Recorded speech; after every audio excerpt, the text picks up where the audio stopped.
qaaradda Yurub waxa ay leedahay hal boqorad waana Real Madrid sidoo kalena horyaalka La Liga Spain waxa ka madax ah hal kooxood waana isla kooxda ka dhisan caasimadda Spain ee Madrid kulan dhaafay ayayna habeenkan kula ciyaartay istaadiyaheeda Santiago Bernabeu Villarreal oo kamida kooxaha ugu halista badan cariga Spain balse ciyaartu waxay ahayd mid Real ay u socotay sidii ay ku guulaysan lahayd halka Villarreal qaabka ay u ciyaaraysay la dhihi karo kaliya waxayba u baahnayd halka dhibcood waana ay dhacday sidaas oo ay tahay Real Madrid haatan waxay ku xisaabtamaysaa ilaa iyo 17 dhibcood kooxda halista badan laga filayay lana sugayay inay difaacato horyaalka La Liga Spain ee Atletico Madrid iyadana waxa ay noqotay mid ku hoos kuftay Deportivo Alaves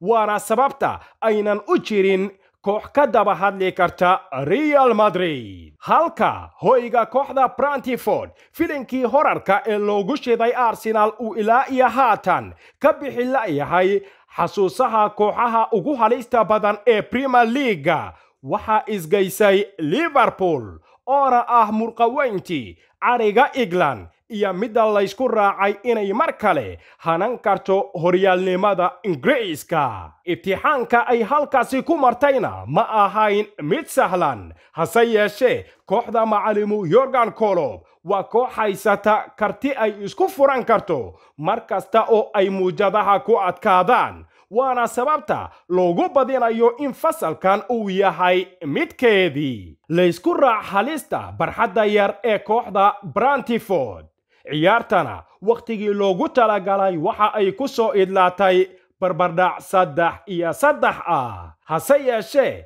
geesiga reer Masar iyo qaaradda Afrika ee Mo Salah ayaa daaqadda ka tuuray heestii Xaliimo Khaliif allaha u naxariistee ee ahayd ohay Afrikay hurudoy kadib markii uu noqday laacibka kulamada ugu yar Liverpool ugu dhaliyay ilaa iyo 100 gool Premier League taasi oo ka dhigan in laacibkani ka soo jeeda qaaradda Afrika uusan ahayn mid hurda balse ay ka go'an tahay had iyo jeer in uu muujiyo tayadiisa ugu wanaagsan Chelsea iyadana sida aan wada ognahayba qalqalkii ay ku abuurtay kooxaha Ingiriiska waxa ina qabatay daaqadda ka tuurtay Man City kadib markii sidii ay doonta ay ka yeelatay iyadoo joogta galbeedka London laakiin wali halyaygii hore ee Liverpool iyo Man United awin waxa uu qiray inuu dhahayo in horyaalka ay leedahay Chelsea